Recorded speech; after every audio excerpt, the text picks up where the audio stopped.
Quesada, podemos dizer que o Flamengo está sobrevivendo, né, nesse período aí difícil, de muitos jogos seguidos, vários problemas, pandemia e outras coisas mais. De 15 pontos, o Flamengo conquistou 13. Só que a maratona não para, ela vai continuar até o final do mês de fevereiro. E domingo tem o Corinthians e o Flamengo de novo com alguns desfalques. E o Everton Ribeiro é dúvida, viu, Quesada? Pois é, João. Primeira coisa, a mais importante de todas, é desumano realmente você colocar jogadores para atuarem sábado, terça e quinta. É um absurdo. É um absurdo. Domi, bem-vindo ao futebol brasileiro, tá? Seus colegas brasileiros já sofreram bastante com isso. O Flamengo paga pela competência dele. Porque se o Flamengo não estivesse na Libertadores e não estivesse na Copa do Brasil, João, talvez essa reclamação do grande Zico, que acha que a diretoria deveria ter forçado uma barra nos bastidores para falar, não, o Flamengo não vai entrar, vamos respeitar aqui. Talvez esse jogo pudesse acontecer numa outra data. Mas não tem data, João, esse é o problema. O Flamengo paga pela competência dele. Por quê? Porque está no Brasileiro, está na Libertadores, está na Copa do Brasil, não tem data. Não tem data. Se não fizer o jogo, se não tivesse feito esse jogo aí, quando que ia ser esse jogo contra o Goiás? Ninguém sabe. Então, realmente é um problema sério. Agora, eu fiz um... No Natal, mas também no Natal vai ter, não vai parar no Natal. 24 de dezembro, não para nunca. Um bom horário para o jogo, um bom dia. João, não dá ideia que os caras acreditam. Eu já falei para você, você tem um poder de comunicação, você fala, as pessoas acreditam. Segura aí, João. João, embora admitindo isso, eu queria deixar claro um negócio, um levantamento rápido que eu fiz, tá? Do jogo de terça contra o Goiás para o jogo de ontem, o Flamengo não entrou com a mesma formação. Apenas 4 jogadores ontem iniciaram o jogo, que haviam iniciado no jogo da terça-feira. O goleiro Hugo, estou aqui com a escalação. O Arão, o Thiago Maia e o Pedro. O Pedro foi o que mais sentiu. O Pedro realmente sentiu. E aí não tem como. Como é que você vai avaliar isso? Tem que colocar o cara em campo para ver como ele reage. Não reagiu bem, né? Então, até concordo, muita gente não concorda, mas até concordo com o Domi ao tirar o Pedro. Nas outras posições, ele escalou a primeira linha de 4 totalmente diferente. No jogo da terça era Mateuzinho, Gustavo Henrique, Natan e Felipe Luiz. Agora ele escalou Isla, Tuller, Léo Pereira e René. Detalhe, o Isla jogou um tempo inteiro do jogo contra o Chile. Sim. Então o Isla também, jogou com 30 e poucos inteira. Anos, pelo amor de Deus, né? Jogou a partida toda. Inteira a partida toda. Então, esse é um problema. Aí Gerson num jogo, Diego no outro, Michael no jogo, Everton Ribeiro nesse, Bruno Henrique e Lincoln. Ou seja, é pior ainda quando a gente analisa, porque ele escalou apenas 4 jogadores como titulares nos 2 jogos e o Flamengo abriu o bico na quinta-feira. Então isso é muito mais sério do que a gente está imaginando. E só não é pior porque o Flamengo tem esse vasto elenco.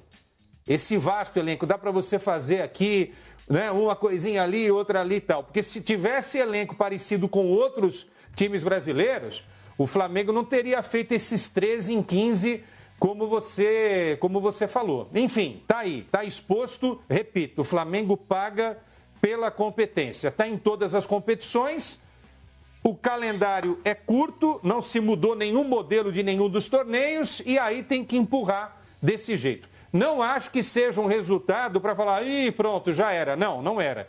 Tem que se orgulhar o Bragantino. Né? Vamos olhar o lado do Bragantino, que conseguiu arrancar um ponto do Flamengo. Quando um tal comentarista da Fox falou que ia ser 3-0. Olha que coisa absurda. É verdade. Que não foi você, né, Quesada? Com certeza, porque você não daria jamais esse palpite. É verdade. O golaço do Claudinho também, né? Temos que ressaltar aqui o Claudinho. Na coletânea dos golaços do Brasileiro 2020, o do Claudinho estará. Belo gol do Claudinho, parabéns para ele. Edmundo, na sua avaliação aí, o Flamengo vem nessa batida forte e como chega o Mengão para esse jogo de domingo contra o Corinthians lá em São Paulo, Edmundo? Olha, João, é uma incógnita, né? Porque os 2 jogos no Maracanã pareciam fáceis, né? E o Flamengo ganhou o Goiás fazendo gol aos 51 minutos, né? E o Goiás saindo na frente, foi uma virada. O Bragantino também saiu na frente, o Flamengo só empatou nos minutos finais. Então é uma incógnita. Agora parece que o Corinthians é mais forte do que Goiás e Bragantino. Então, na teoria, é um jogo mais difícil. Mas na prática pode ser um jogo mais franco, mais aberto, de um time que deve ter aptidão para o ataque também, eu falo do Corinthians, e aí os espaços sobrarem para a equipe do Flamengo. A verdade é que esse desgaste, o Covid, as viagens para a seleção, tudo isso tirou do Flamengo o que ele tinha de melhor, que era o conjunto, que era o coletivo. Se não tem coletivo, vai a genialidade. E a genialidade não tem acontecido, porque o Gabigol está fora, Bruno Henrique não é o mesmo da temporada de 2019, De Arrascaeta não joga, Everton Ribeiro é dúvida. Então é uma incógnita o que vai acontecer na Neoquímica Arena.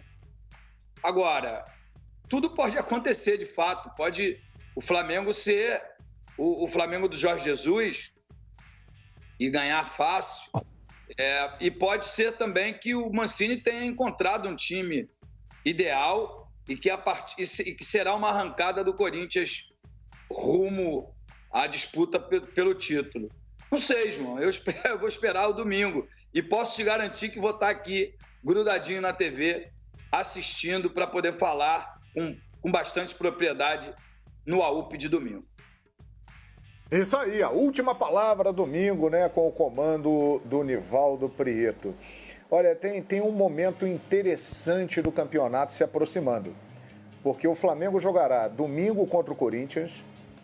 No outro final de semana, o Flamengo jogará contra o Internacional, que é, nesse momento, o segundo colocado. Depois, o Flamengo tem o São Paulo, que nesse momento é o quarto colocado, e o jogo será no Maracanã. E aí o Flamengo na sequência jogará com o Atlético Mineiro, que é o líder. Ou seja, o Flamengo terá uma sequência aí de jogos contra as equipes que estão lá no topo da tabela brasileira, porque vem aí Libertadores, Copa do Brasil, dia 28 de outubro contra o Atlético Paranaense lá em Curitiba e outras coisas mais. Mauro Naves, o que você espera desse Corinthians e Flamengo domingo, Maurão? Eu tô com o Mancini, quando diz que a parada é dura, mas a parada é dura para os dois lados. Com relação a ontem, eu acho que o Flamengo, nem que fosse jogar na ceia de Natal, podia ter batido o pé mesmo para não jogar tantas vezes. Acho que aceitou um pouco por saber que tem um grande elenco, imaginando que poderia botar um time A, um time B, um time C, e acabou colocando um time mesclado, né? Se não tiver o Everton para domingo, mesmo assim, será um time que deverá ter o Gerson, o Diego, o Bruno Henrique e o Pedro. Esses dois já não sabem se o tempo todo ou não. Então, continua sendo um time forte, como era ontem também, no papel, na escalação. Não é todo aquele Flamengo com aquela força toda, mas enfim, com Gerson, Diego, Thiago Maia, Bruno Henrique, Pedro, a gente está falando de um time bastante forte. Esse duelo sempre foi muito equilibrado, né, João? Para você ter uma ideia, em jogos do Brasileirão tá 24 vitórias para o Corinthians e 25 para o Flamengo. Então é muito equilibrado.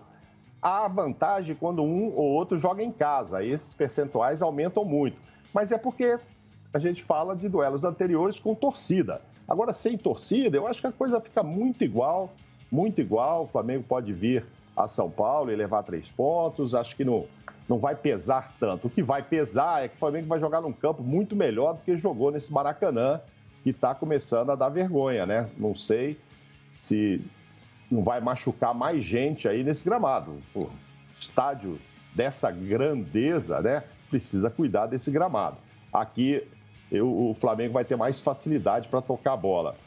Acho que é muito igual esse duelo. O Mancini já disse que quanto menos mexer, melhor. A não ser o zagueiro lá, que ele vai voltar com o Marlon. Ou seja, já deu uma indicação que deve repetir ali 3 volantes no meio, Vital aberto, o Jô lá na frente e tal. Mas é mais defensivo do que ofensivo. E acho que o Mancini ainda está naquela de que o céu é não perder. Não perder já está bom. Estou iniciando um trabalho, já consegui uma vitória. Se eu conseguir um empate com o Flamengo, tá bom demais. E aí, aos poucos, ele vai mexendo no time. Então, acho que vai ser, de novo, um duelo muito equilibrado, muito equilibrado. Já pode saber que meu palpite é de empate, tá, João? Opa, boa! Daqui a pouco você dá os númerozinhos que vão aparecer lá no placar, Mauro Naves. Ô, Quartarolo, qual é a sua análise prévia para esse Corinthians e Flamengo de domingo? Eu acho que, olha, eu até apostaria numa zebrinha. O Corinthians ganhando, para mim, seria uma zebrinha. O Flamengo, nesse momento, é muito melhor que o Corinthians. Mesmo o Flamengo desfalcado, o Flamengo com problema. O Flamengo tem um elenco realmente recheado de bons jogadores. A gente viu aqui contra o Palmeiras, a molecada do Flamengo, por exemplo, é superior à molecada do Corinthians, que já revelou grandes jogadores, mas não está num grande momento. Então, se o Corinthians, ganhar de 1-0, para mim é uma zebrinha. Tô achando também igual o Mauro Naves. É mais um jogador, mais um jogo para empate. O Corinthians faria mais um ponto. Nesse momento, já está fora da zona do rebaixamento por causa da vitória magra e talvez até injusta contra o Atlético Paranaense, que jogou muito mal, mas aí não tem nada a ver com isso o Mancini, nem o elenco. Ganhou 1-0 e acabou 3 pontos na sacola. E o Atlético Paranaense também está devendo uma boa atuação no Campeonato Brasileiro, está abaixo do que a gente esperava. E você citou uma coisa aí, os futuros jogos do Flamengo, e depois vem Internacional e depois vem São Paulo. O São Paulo hoje tem 26 pontos, João, mas tem que se lembrar, ele tem 2 jogos a menos que o Flamengo e 2 jogos a menos que o Internacional. Isso não quer dizer que ele vai ganhar os 2 jogos e vai chegar e ultrapassar. E depois o próximo jogo que você citou com o Atlético Mineiro, que vai ser em Belo Horizonte, Flamengo, e vai ser a abertura do segundo turno.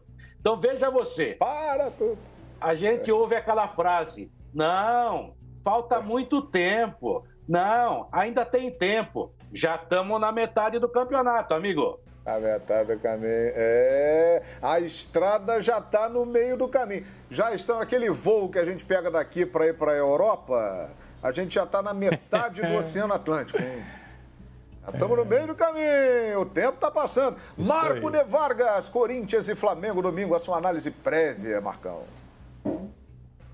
Esse fator de estar no meio do caminho, de acelerar tudo, é que causa esse transtorno todo e a falta de compreensão, por vezes, de torcedores, de quem está no futebol, até de nós mesmos, imprensa, porque a gente está cobrando coisas que deveriam ser naturais e não são naturais.